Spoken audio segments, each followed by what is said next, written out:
Let me tell my son the news. Hey, Cameron, come see. Come here, Cameron. Yeah. Did you hear what happened with the U.S. and Iran? Oh yeah, didn't the U.S. just bomb Iran's nuclear facilities? Like all three of them? Yeah, how do you know that? Because me and my friends were just talking about it. Because, like, we don't want to die before GTA 6 comes out, and we also don't want to die virgins. And that's going to suck if that happens.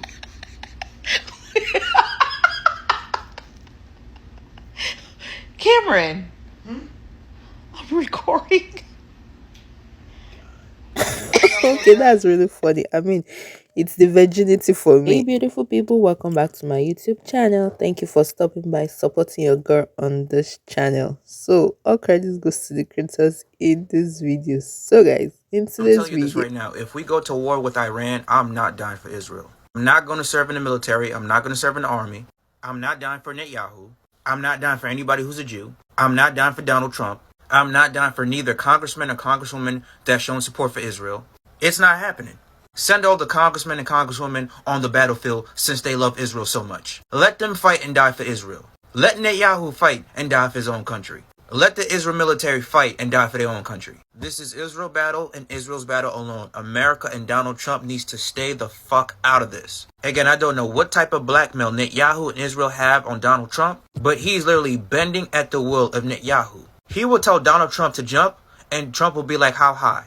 It's like Trump and these political leaders forget to stand on their own 2 feet when it comes to Israel. What do they have on y'all for y'all to literally sell out your own country? It's disgusting, it's despicable, it's cowardness, and this is not what America continues to alienate our allies. We're fighting a war at home. We're fighting a war with the immigrants. We're in a worldwide trade war thanks to him. And now he has brought us into and escalated a war that we do not belong in.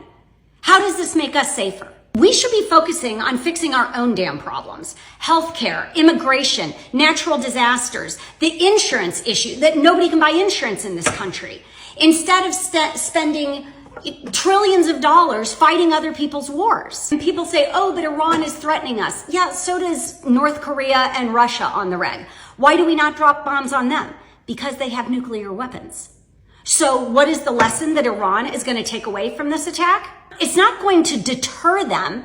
It's going to reinforce their resolve to have nuclear weapons to protect themselves. How does this make us safer? Here we are back to Iraq. Trump has now knowingly attacked a country that did not have nuclear weapons, but whose besties are Russia, China, Pakistan, North Korea, all of whom have nuclear weapons. And most of whom also have their own lunatics in charge who are just looking for any excuse to attack the United States, the infidels. So how does this make us safer? Trump duped his followers into thinking he was a know what's peacemaker. going on, right? The US reportedly carried out 3 airstrikes on 3 nuclear-related facilities inside Iran. Yeah, you heard that right. So according to multiple sources, the US warplane hits 3 key sites suspected to be involved in Iran's nuclear weapon program. And the Pentagon claims that they were precision strikes, right? Because they were aimed at halting what they describe, and I quote, as Iran's accelerating nuclear threat. Guys, this is intense because the Iranian state media is furious, right? And they call this attack a violation of international law, and they are vowing severe retaliation. And the UN has called for an emergency session. And guess who is also condemning this strike? Russia and China. Iran. What do you guys think? Iran, I promise you we did not do that. It wasn't us. It was that man in the office. What you talking about? Everybody gonna feel it. I don't want to feel it. I'm just trying to live my life. I'm just trying to pay bills in this expensive ass motherfucking economy and maybe have some fun. Maybe not be single. Y'all over here talking about everybody gonna feel it. What are we gonna feel? Please stop. I'm confused. I'm scared. I don't know what you're talking about. I swear, bro. Please give us a warning. Give us something. I do not want to be here. I'll go on a trip. Be like the silent kid in the back of the class that I was friends with. Tell me not to come to school that day, please. His birthday's today. We already protesting. You ain't hear about No King's Day. Nobody like him. Okay, we've been protesting all day today, and then you gonna sit up there on Twitter and just talk about some everybody go feel it. I don't want to feel it. I don't. Do you see the tears, bro? I'm serious. I don't want to feel it. My job in the military had nothing to do with nuclear defense. But I want you to ask yourself this question. Now, we're going to just use common sense.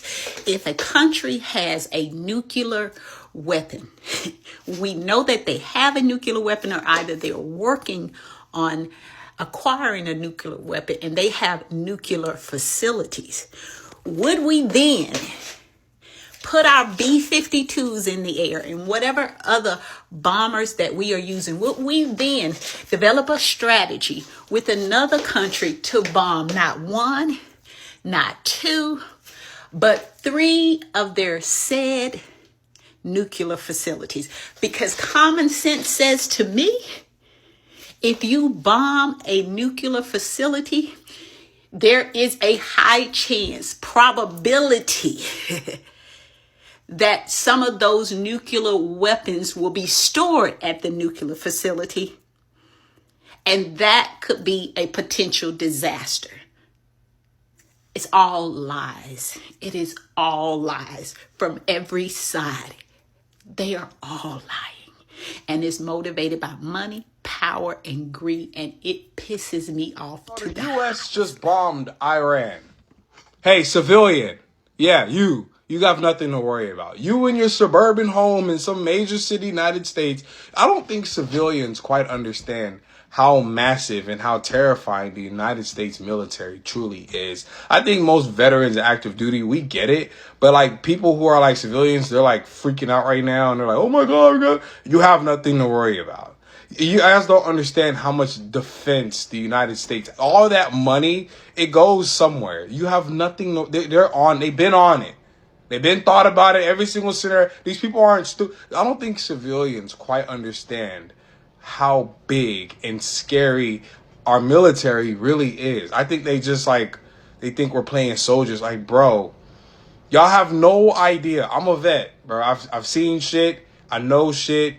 Go to bed. You're fine. Good night. Just keep tweeting. America's about to go to war with a country that has 0 nuclear weapons. 0, none. No matter what they tell you, this has been public information that they're expecting you not to know or look for. We are going to war with Iran, a country that barely makes up a fraction of the U.S. Barely 2 Texases. That is the country that Trump is calling a pressing threat. It's also a bold-faced lie. Because what other country do we know has grievances, issues with Iran? Israel. Israel has been trying to get us in this fight for 35 years. For all the American isolationists, this is their fight, not ours. This war is not going to help you or save you. It's definitely not protecting you. This is money coming out of your taxpayer dollars to fund pew-pew-pewing of men, women, and children across the globe. That's what's going on. Do not let Trump or anyone else tell you that this war is going to save you or help you or that it's necessary. It's never been necessary. I'm on the train right now, but please do not be stupid. This is literally ridiculous. And it's a product of miseducation and miscommunication. This never had to be the outcome. I want you to know, Maddie, that this is how I found out. And then sat there and said he wanted peace. But this is why I'm upset. It's because Iran had already said, if Americans do anything, that they're going to target military posts in Middle East. In Kuwait alone, there are families that is a duty station. And I don't know why people got this misconception that soldiers sign up to die. But baby, I know I didn't. And I know I don't want anybody that's in the service to die. Now, do we know what come with it? Yes. But nobody signed up to die for nothing. Especially I'm irritated. And then on top of that, we can't even afford it. Eggs is high as hell. Groceries high as hell. But for a president to directly not give a fuck about the personnel in his military, really signing them up to fucking die and go on a pointless ass war after we just got out of one, I'm annoyed. I really can't believe we just attacked a foreign country that has nothing to do with us and is not a threat to us only because Benjamin Netanyahu said so. And then afterwards, Trump thanked Netanyahu? That's too much. That's too much. I want to thank and congratulate Prime Minister Bibi Netanyahu. We worked as a team like perhaps no team has ever worked before. And the crazy thing is Netanyahu attacked them first. Iran was attacked first. Iran was only retaliating. How are we involved in this whatsoever? At this point, it's just really crossing my mind and everybody else's mind. Only a revolution. Only a revolution. How else can we possibly get out of this? I mean, how much are our politicians just straight puppets? This does not even make Guys, I any don't sense. even know what to say, because this back-to-back news and things that we're always finding out is always very intense for me. Because Israel, obviously, they are very excited. They are saying that this is long overdue, and everybody else is just on the edge of their seats because they are nervous. And social media is saying that we are preparing for WW3, or Middle East crisis, Italian retaliation. So many things are trending online, and people are asking that, is this politics? Is this the beginning of something bigger? Or is this going to trigger a broader regional war? Now let's talk about it. Do you think that the US was right to strike first? Because I mean, what do they have? Are they trying to defend Israel, or was this unnecessary aggression? Guys, let me know what you think in the comment section, because at this point I do not understand anymore. If you found value in this video, please don't forget to like, share, and subscribe. I'll see you in my next video. Stay safe. Ciao.